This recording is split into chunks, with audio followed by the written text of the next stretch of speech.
Hi, it's me again with CorelDraw tips and tricks. Somebody sent me this and they're evidently trying to redo this Let's Camp. And if I read him right, this piece I wanted to blend from a darker brown to something lighter. So there's really no lighter colors of brown. So what we can do is make one. So I'm just going to draw a rectangle. I'm going to get the Smart Fill tool and take a sample of this color and put it in there. Now, holding down the control button, let's add a lot of white. I'm just clicking white. Okay. Now make sure you click on this item when you get your interactive fill tool. And just swipe down.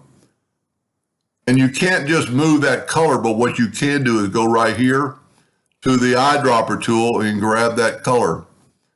And maybe I didn't do enough of it, but you can see how it's going from a darker brown to a lighter, like I think he described it in his email, a sand color.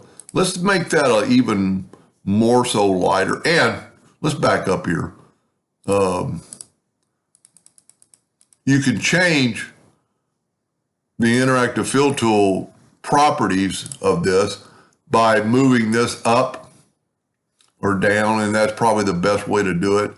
And you could actually, if you move that out of the way, you kind of get the whole color, but you can make it really dark there and make it lighter there. And you got to watch your handles to make sure you're kind of perpendicular.